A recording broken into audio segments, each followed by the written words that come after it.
Hello friend, आप सभी का इस वीडियो में स्वागत है।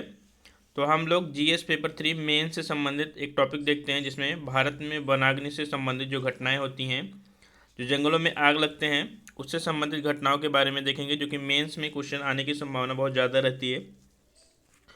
तो वीडियो को पहली बार देख रहे हैं तो प्लीज़ चैनल को सब्सक्राइब कर लीजिएगा। मात्र 8 से 10 दिन में पूरा का पूरा आपका आपदा और प्रबंधन रोज एक एक टॉपिक आपको मिलेगा। तो 8 से 10 दिन में आपका पूरा कंप्लीट हो जाएगा आपदा एंड प्रबंधन। और आपका 100% 1 से 2 क्वेश्चन मेंस में जरूर आता है पेपर 3 में, तो 100% कंप्लीट हो जाएगा। साथ में पर्यावरण से भी संबंधित क्वेश्चन मिलेंगे। तो चलिए देखते हैं भारत में वनाग्नि से संबंधित कौन कौन से मुद्दे हैं, क्या क्या घटनाएं हैं, उसके बारे में देखते हैं।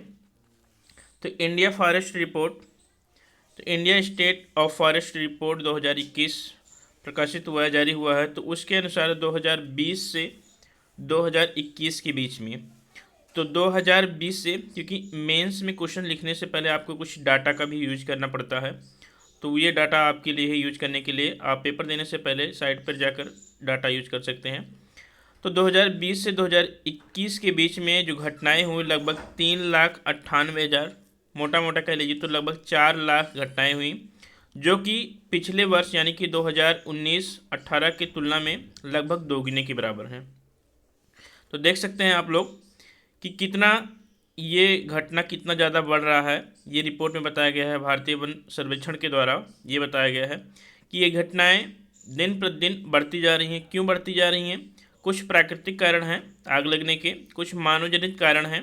तो उन सभी की वजह से ये घटनाएं दिन प्रतिदिन बढ़ती जा रही हैं, क्योंकि पर्यावरण जो है वो निरंतर बदलता जा रहा है उसकी स्थिति। तो सबसे ज़्यादा घटनाएं कहाँ कहाँ देखने को मिलती हैं, किन किन राज्यों में, उसको देखेंगे। ये आप मैप पर भी ड्रा कर सकते हैं, क्योंकि मैप बनाने से नंबर अच्छे मिलते हैं।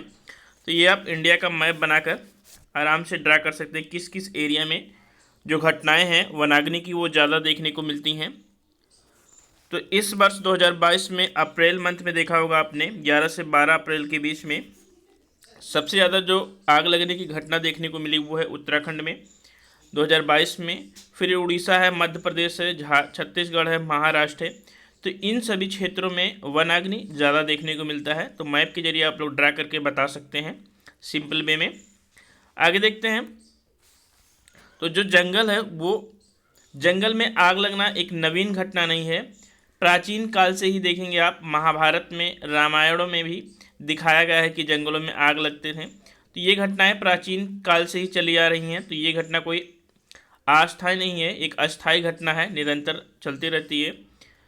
तो जंगल हमारे लिए, हमारे पृथ्वी पर कितने उपयोगी हैं।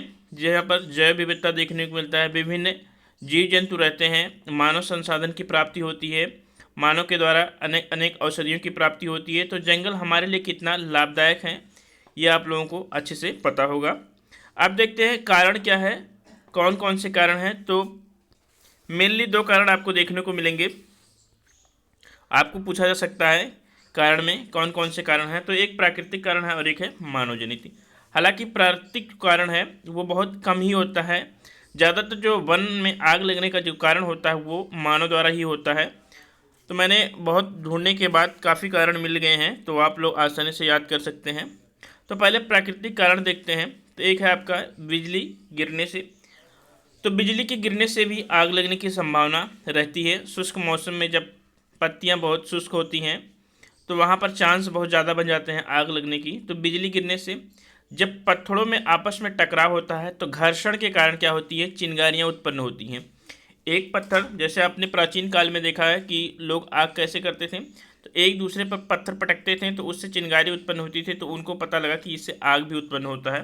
तो एक दूसरे पर जब पत्थर को हम रगड़ेंगे या घर्षण होगा उस पर, तो जो है वो चिंगारियाँ उत्पन्न होंगी। तो इस घटना से भी क्या होते हैं, आग लगने की संभावना रहती है। साथ में तापमान में वृद्धि से अधिक उष्ण होता है तापमान, आर्द्रता कम होती है, नमी कम होता है। तो सूखा की वजह से भी आग लगना एक प्राकृतिक घटना है। ज्वालामुखी क्रिया से भी आग लग सकते हैं, हालांकि बहुत ना के बराबर। साथ में तेज पवन वेग, तो तेज पवन वेग से भी आग लगने की संभावना ज़्यादा होती है। कैसे? क्योंकि जब गर्मियों का मौसम होता है तो जब पत्तियां सूखी रहती हैं तो जब पवन का वेग तेज़ी से चलता है, जैसे आप बांस को देखिएगा तो पवन की वेग से तेज़ी से एक दूसरे में घर्षण होता है, तो उससे भी आग लगने का क्या होता है, संभावना बनी रहती है। आगे देखते हैं। मानव निर्मित जो हैं वो बहुत ज़्यादा देखने को मिलेंगे। स्थानांतरित कृषि का नाम आपने सुना होगा, जिसे झूम खेती कहते हैं। केरल में इसको कुमारी के नाम से जाना जाता है। अलग अलग राज्यों में अलग अलग नाम से जाना जाता है। पूर्वोत्तर भारत में अधिकतर असम, नागालैंड, मणिपुर, मेघालय, यहाँ पर झूम खेती के रूप में जाना जाता है। तो इसकी वजह से क्या होता है, मानो जो है वो आग लगाते हैं, फिर भूमि को उसको खेती के लिए यूज करते हैं। तो ये कारण ये है। साथ में कुछ आतंकी गतिविधियाँ, नक्सली, इन सभी के द्वारा आगजनी जानबूझकर किया जाता है। कुछ अन्य कारण भी हैं जिनको और चीज़ों की आवश्यकता होती है, तो वो भी क्या करते हैं, जानबूझकर आग लगाते हैं। तो आगजनी हो गया। नेक्स्ट कारण है बिना बुझी सिगरेट या बीड़ी को पीकर लोग फेंक देते हैं। तो ये है मानव की लापरवाही का कारण है एक, कि बीड़ी पीते पीते, हालांकि बीड़ी सिगरेट को पीना ही नहीं चाहिए। अभी न्यूज में था कि न्यूजीलैंड ने इसके लिए प्रतिबंध लगा दिया है और 2025 तक पूर्णतः बंद करने का ऐलान किया है। तो बीड़ी और सिगरेट पीकर लोग बुझाते नहीं हैं, तो वैसे ही फेंक देते हैं। तो ये मानव द्वारा लापरवाही के कारण भी आग लगता है। साथ में गांव के लोग भी क्या करते हैं, जलता हुआ कचरा, जैसे धुआं रखें गांव घर पे, इसके बाद उसी को किसी में रख कर फिर ले जाते हैं जंगलों में फेंक देते हैं। तो जलता हुआ कचरा भी छोड़ देते हैं, तो वहाँ से धीरे धीरे क्या है, आग जो है पनपने लगती है। इसके बाद ये कारण बन सकता है। माचिस या ज्वलनशील चीज़ों को से खेलना, तो कुछ लोग होते हैं माचिसों से ऐसे फालतू में माचिस जलाते रहते हैं, फेंकते रहते हैं। तो माचिस या ज्वलनशील चीज़ों से खेलना भी एक कारण हो सकता है। पराली जलाना, तो पराली जलाने से भी आग लगने की संभावना बहुत ज़्यादा होती है। साथ में जो वनवासी होते हैं, जो मजदूर होते हैं, जो वनों में अधिकतर वनों के आसपास रहते हैं, वो शहद को निकालने के लिए क्या करते हैं, साल के बीज या तेंदू के पत्तों का उपयोग करके क्या करते हैं, धुआं फेंकते हैं, ताकि जो मच्छियाँ हों, जो मधुमक्खियाँ हों, वो उड़ जाएं। तो उसके लिए भी ये आग का यूज करते हैं, जानबूझकर आग जलाते हैं। तो इससे भी आग लगने का जो चांसेस होता है वो बढ़ जाता है। तो इतने कारण आप लोग के लिए सफिशिएंट हैं, आसानी से आप लोगों का आंसर बेस्ट जाएगा। आगे देखते हैं। आग लगने के कुछ फ़ायदे भी हैं, कुछ नुकसान भी हैं। हालांकि फ़ायदे जो है वो बहुत कम है नुकसान की तुलना में। तो आप लोगों को मूल्यांकन करना हो, परीक्षण करना हो, समालोचनात्मक विश्लेषण करना हो, तो ये सभी चीज़ें मेंशन करना रहता है। तो फ़ायदे देख लेते हैं, नुकसान सभी को पता होगा इसलिए नुकसान नहीं देखेंगे। नुकसान तो हर एक तरह से है। आप नुकसान को लिखने के लिए तो आप लोग 2 पेज लिख सकते हैं। फ़ायदे देखते हैं। तो झूम खेती के लिए, तो खेती योग्य भूमि बनाने के लिए भी एक फ़ायदा है ये। औद्योगिकरण के लिए भी, जंगल साफ हो जाएगा तो वहाँ पर उद्योग लगेगा, और उद्योग लगेगा क्या हुआ, तो निवेश जब होगा तो उद्योग लगेगा, उद्योग लगेगा तो रोजगार की उपलब्धि होगी, रोजगार की उपलब्धि हो तो गरीबी को दूर किया जाएगा। तो ये उद्योगीकरण का भी एक कारण हो सकता है, एक फ़ायदा है। नेक्स्ट है, कोई खास तरह की प्रजाति जो अन्य प्रजातियों जो नज़दीकी प्रजातियाँ, उनके लिए यदि कोई अन्य जो प्रजाति है वो खतरनाक हो गई है, तो उसको आसानी से नष्ट करने के लिए भी आग लगाया जा सकता है। तो ये इसके फ़ायदे हैं। साथ में राख का इस्तेमाल उर्वरक के रूप में किया जाता है। तो अम्लीय भूमि को अम्लता दूर करने के लिए उसको क्या करते हैं, राख का इस्तेमाल किया जाता है। साथ में राख का इस्तेमाल उर्वरक के रूप में भी किया जा सकता है। तो ये कुछ फ़ायदे हैं, गिने चुने फ़ायदे हैं, ज़्यादा फ़ायदे तो नहीं हैं आग लगने के, नुकसान ही ज़्यादा हैं। तो आप लोग इतना मेंशन कर सकते हैं। आगे देखते हैं कि भारत सरकार ने वनाग्नि प्रबंधन के समक्ष चुनौतियां क्या विद्यमान हैं और क्या उसके कदम है, भारत सरकार के क्या कदम है, तो उसके बारे में देखते हैं। तो पहले चुनौतियां देख लेते हैं, क्या चुनौतियां हैं। तो सबसे बड़ी चुनौती ये है कि भारत सरकार इस पर ध्यान ही नहीं देती है। जब वो घटनाएं होती हैं तभी ध्यान में आता है। तो उपयुक्त नीतियों एवं योजनाओं का अभाव है। तो कोई उचित प्रबंधन नहीं है इसके लिए, कोई संस्था नहीं अच्छे से इस पर वर्क करती है, एक दूसरे संस्था में आपस में संघर्ष है, कोई तालमेल नहीं है। तो ये सभी चुनौतियां आप लोगों को देखने को मिलेंगी। वित्तीय आवंटन में समस्या, तो वित्तीय आवंटन में यानी कि वित्तीय समस्या भी बहुत ज़्यादा है। उचित संस्था तंत्र का अभाव है। केवल अनुक्रिया पर बल, तो केवल अनुक्रिया मतलब जब घटनाएं होती तब उन्हीं पर भी बल दिया जाता है। न मानव संसाधन का विकास किया जाता है, न कोई कार्यक्रम किया जाता है, न जागरूकता का लोगों को जागरूक किया जाता है इसके लिए। तो ऐसा कोई कार्यक्रम चलता नहीं है। तो ये सभी चुनौतियाँ बहुत ज़्यादा हैं। कर्मचारियों का अभाव है। साथ में कर्मचारियों को प्रशिक्षण नहीं दिया जाता है, अच्छी तकनीक का यूज नहीं किया जाता है। जो फॉरेस्ट गार्ड होते हैं उनको जब पता लगता है तो वो क्या करते हैं, तो वो मेन ब्रांच तक पहुंचाते हैं, तो वहां पर इतनी असुविधाओं का सामना करना पड़ता है। तो ये सभी चीज़ें को दूर करने की ज़रूरत है। साथ में स्थानीय लोगों को शामिल करने का भी अभाव है।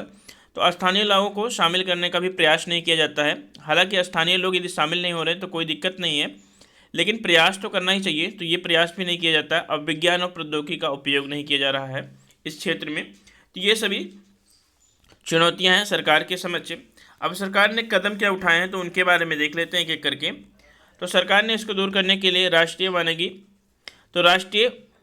वानिकी नियंत्रण बोर्ड का गठन किया है। तो ये एक कार्यक्रम है। साथ में राष्ट्रीय वनाग्नि जोखिम रेटिंग प्रणाली भी विकसित किया गया है। संगठनात्मक ढांचे को सुदृढ़ करने की जरूरत है। ये कदम सरकार के द्वारा उठाया गया है कि जो ढांचागत सुधार है उसको किया जाए अच्छे से।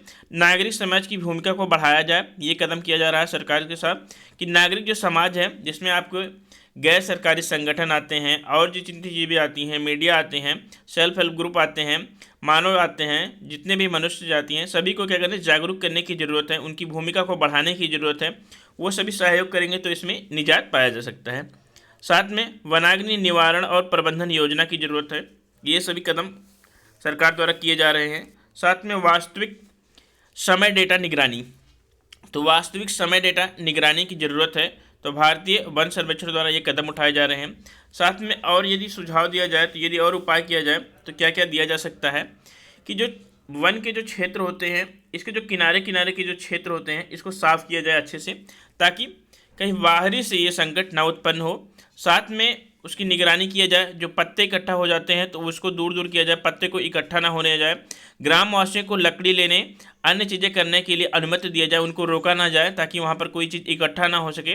राष्ट्रीय वन आग अनुसंधान संस्थान की स्थापना की जाए। ये सभी अपने सुझाव में आप दे सकते हैं। तो मिलते हैं कल नेक्स्ट लेक्चर के साथ। भूमि निम्नीकरण पे कल देखेंगे हम लोग। तो भूमि निम्नीकरण या भूमि क्षरण पर पूरा का पूरा लेक्चर होगा कल कंप्लीट, लगभग 15 से 20 मिनट का। तो 100% आपके लिए लाभकारी होगा। थैंक यू, धन्यवाद।